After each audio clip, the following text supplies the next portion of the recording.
नमस्कार, मैं अभिषेक दुबे। महाराष्ट्र टीवी 24 की देश विदेश की खबरों में आप सभी का स्वागत है। महाराष्ट्र में विधानसभा चुनाव को लेकर सियासी गतिविधियां तेज हो गई है। सभी पार्टियां अपनी अपनी रणनीति बनाने में जुटी है।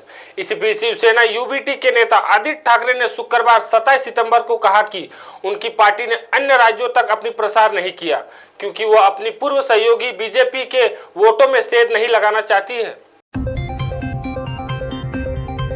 महाराष्ट्र में एनसीपी-एसपी की नेता सुप्रिया सुले ने शुक्रवार 27 सितंबर को कहा कि उनकी लड़ाई तब तक खत्म नहीं होगी जब तक वह अपने पिता शरद पवार की बनाई पार्टी और चुनाव चिन्ह उन्हें वापस नहीं दिला देती। शरद पवार की पार्टी एनसीपी पिछले साल जुलाई में तब टूट गई थी जब अजित पवार और 8 विधायक एकनाथ शिंदे सरकार में शामिल हो गए थे। बाद में निर्वाचन आयोग ने उप मुख्यमंत्री के नेतृत्व वाले गुट को पार्टी का नाम और चुनाव चिन्ह घड़ी दे दी, जबकि शरद पवार के गुट का नाम एनसीपी-एसपी रखा गया और उसे चुनाव चिन्ह तूतरी बजाता हुआ आदमी आवंटित किया गया।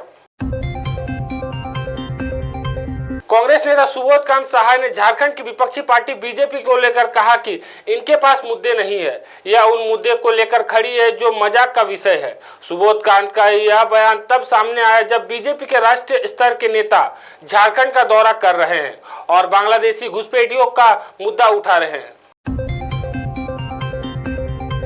मेरठ नगर निगम हमेशा से ही जनता और पार्षदों के निशाने पर रहा है। पार्षद कभी घेराव तो कभी धरना प्रदर्शन करके अपना विरोध जताते हैं। मेरठ में नगर निगम के अधिकारियों के रवैये से जन समस्याओं को दूर न होने से एक बीजेपी पार्षद इतने गुस्से में आ गए कि नगर निगम जाकर अधिकारियों का श्राद्ध और तर्पण की कर डाला। ऐसा विरोध का तरीका पहले कभी नगर निगम में नहीं देखा गया। पूर्व महिला पहलवान और हरियाणा बीजेपी की नेता बबीता फोगाट की कांग्रेस नेता विनेश फोगाट पर बड़ी प्रतिक्रिया सामने आई है।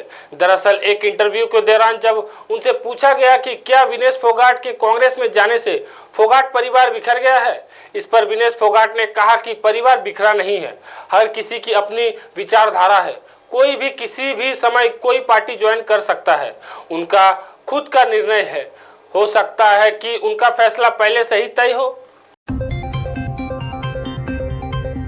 उज्जैन के महाकालेश्वर मंदिर के बाहर महाराजवाड़ा स्कूल के पास दीवार गिरने से जिन 2 लोगों की मौत हुई है वह बेहद ही गरीब परिवार के हैं और फूल प्रसाद बेचकर अपनी परिवार का जीवन यापन करते थे।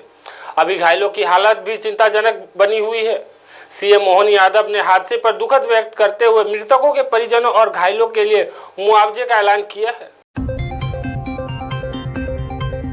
हमारे देश में बड़ी आबादी रोजाना ट्रेन में सफर करती है।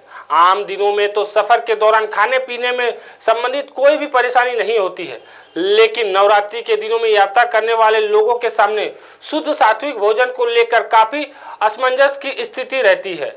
वहीं नवरात्रि में कटिहार रेल मंडल अंतर्गत सभी रेलवे स्टेशनों पर एवं ट्रेनों में यात्रियों को आसानी से शुद्ध एवं सात्विक भोजन मिल सके, इसकी व्यवस्था की जा रही है। नवरात्रि को लेकर भारतीय रेल के उपक्रम IRCTC भी जोर शोर से तैयारी में जुटी हुई है। लेबनान की राजधानी बेरूत में इजराइल ने शुक्रवार 27 सितंबर को हिजबुल्लाह के मुख्यालय पर हवाई हमला किया। हेवी गाइडेंस बम से किया गया यह हमला इतना तेज था कि तेज आवाज से बेरूत हिल गया। वहीं हिजबुल्लाह का मुख्यालय ध्वस्त हो गया। इस हमले के बाद मुख्यालय के ध्वस्त हिस्से से आग की ऊंची लपटें उठने लगी और धुएं के गुब्बारे आसमान में छा गया। इजराइल ने यह हमला हिजबुल्लाह प्रमुख हसन नसरल्लाह को निशान बनाने के लिए किया था। वहीं बेरूत में लगातार भारी बमबारी जारी है। जापान की सत्तारूढ़ पार्टी ने पूर्व रक्षा मंत्री शिगेरू इशिबा को नेता चुना है। अगले सप्ताह वह देश के प्रधानमंत्री के रूप में शपथ लेंगे। शिगेरू अपने कार्यकाल में मॉडल युद्धपोत और लड़ाकू विमान रखने के लिए जाने जाते हैं।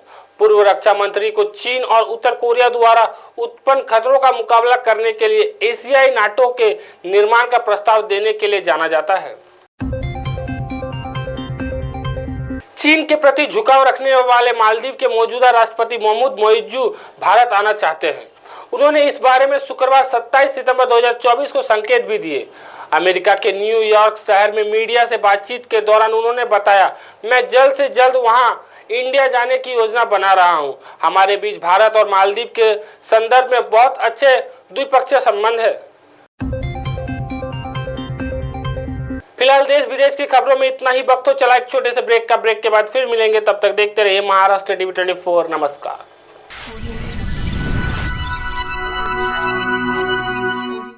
राजू दादाला मुलगी झाली, राजू दादाला.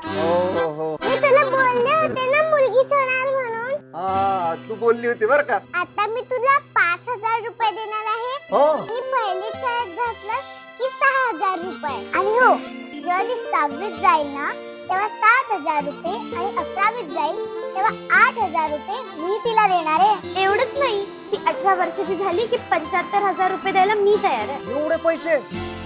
आता तुम्ही सगळे मिळून माझी चेष्टा करताय ना? नाही रे दादा, तुला फक्त जवळपासच्या अंगणवाडीमध्ये जाऊन लेक लाडकी योजनेमध्ये तुझ्या मुलीच्या नावाची नोंदणी करायची. एवढंच करायचं होय. धन्यवाद बर का माझ्या लेकींना.